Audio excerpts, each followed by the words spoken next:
बेंगलुरु में जॉब करने वाले 34 साल के अतुल सुभाष के केस ने पूरे देश को हिला दिया है। मरने के पहले उनके 80 मिनट्स के वीडियो को और 24 पेज के नोट्स को देखकर आप भी रो दोगे। उसकी वाइफ और उनके घर वालों के बारे में पढ़कर आप यही सोच सकते हो कि कोई इतना गिरना कैसे हो सकता है और कोई भी इंसान इतने नीचे की हद तक कैसे जा सकता है। चलो मामला क्या है आगे समझते हैं। अतुल सुभाष बेंगलुरु में एआई इंजीनियर की जॉब करते थे। उन्होंने 2019 में निकिता सिंघानिया इस लड़की से शादी की थी। 2020 में उनको एक बेटा हुआ। उसका उनके वाइफ से रिलेशन सिर्फ 6 महीने तक अच्छा चला, फिर उनके बीच में छोटी छोटी बातों से झगड़े होने लगे।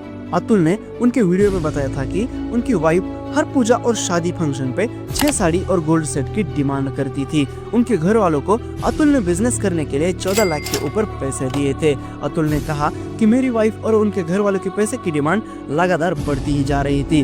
2021 से अतुल ने उनको पैसे देने बंद कर दिए। उसके बाद में उनकी वाइफ उनके 1.5 साल के बेटे को लेकर घर छोड़ के अपने माँ के पास चली गई। उनके वाइफ ने उनके ऊपर 9 केसेस फाइल किए थे। उनको उनके बेटे को मिलने के लिए उनके वाइफ ने 30 लाख रुपए की डिमांड रखी थी और उनके बेटे को संभालने के लिए अतुल 40,000 रुपए हर महीना देते थे। अतुल को साल में उनके कंपनी से सिर्फ 30 या 35 छुट्टियां ही मिलती थी और अतुल को इस केस के लिए कोर्ट में 60 बार से ऊपर जाना पड़ता था। निकिता सिंघानिया ने सेटलमेंट के लिए 3 करोड़ रुपए की डिमांड रखी थी और जौनपुर की प्रिंसिपल फैमिली कोर्ट की जज रीता कौशिक ने इन केस के सेटलमेंट के लिए अतुल को 5 लाख रुपए मांगे थे। अतुल ने उनको 5 लाख रुपए देने से मना किया, तभी से उनके केस को इग्नोर किया गया। ऐसे ही कई वजह से अतुल ने अपने आप को खत्म कर दिया। आपकी प्रॉब्लम्स का मजा उड़ा दिया जाए।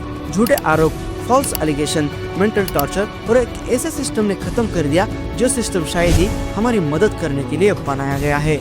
इस देश में अतुल एक अकेले इंसान नहीं है। बहुत लोगों की स्टोरी हमारे सामने आने से पहले ही वो अपनी जान गंवाकर बैठते हैं। 2022 में 4,200 से ज्यादा मर्दों ने जाने दी है मैरिज रिलेटेड रीजन की वजह से। ये सच है कि डिवोर्स एक ब्लैकमेल करने का नया बिजनेस बन गया है। लॉयर्स, फेक विटनेसेस और करप्टेड पुलिस ऑफिसर्स, जिसमें एक मिडिल क्लास मैन सिर्फ एटीएम बनकर ही रह जाता है। हमारे देश में बहुत बार लॉ का मिसयूज किया जाता है। बहुत लोग आज भी इस चीज से लड़ रहे हैं। अगर रास्ते में लड़का और लड़की का एक्सीडेंट हो जाए तब लड़के को ही दोषी घोषित किया जाता है। लड़के की गलती ना हो तब भी लड़की थप्पड़ मारती है, पर लड़के कुछ नहीं कर पाते। क्या लड़का होना गुनाह है? अतुल सुभाष के साथ जो हुआ वो आपके साथ भी हो सकता है। भारत में जेंडर न्यूट्रल लॉज होना बहुत जरूरी है। अगर शादी से पहले कोई कपल रिलेशनशिप में हो और वो इंटीमेट होते हैं और बाद में किसी रीजन से शादी नहीं होती तो लड़की लड़के पर केस कर सकती है। उसने शादी का झूठा वादा किया और शादी नहीं की। लेकिन अगर उल्टा हुआ तो क्या? अगर लड़की ने शादी का वादा किया और शादी नहीं की तो क्या लड़का लड़के पे केस कर सकता है क्या? नहीं। लड़के ने अगर लड़की को थप्पड़ मारा तो उसे सजा हो सकती है, पर लड़की ने अगर लड़की को थप्पड़ मारा तो लड़की को सजा नहीं होगी। ये कैसा नया है? अतुल की स्टोरी 10-15 दिन तक सोशल मीडिया की हेडलाइन बनकर ही रह जाएगी।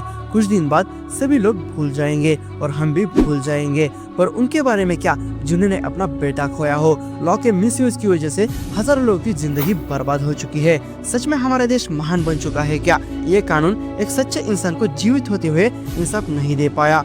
मरने के बाद अतुल को कानून ने इंसाफ दिया भी, पर अतुल कभी भी वापस नहीं आने वाला। मैरिज प्रॉब्लम के चक्कर में कभी भी अपनी जान मत देना। हमारी जान बहुत कीमती है। हमारे माँ बाप ने हमसे बहुत सी उम्मीद रखी है। अतुल इतना फ्रस्ट्रेट हो गया था कि उसने अपनी वीडियो में ये बात क्लियरली बोली है, मेरे मरने पर मेरी अस्थियां विसर्जित मत करना जब तक मुझे इंसाफ ना मिले, और अगर इंसाफ नहीं मिलता तो मेरे अस्थियों को कोर्ट के सामने वाले गटर में फेंक देना। Justice is due.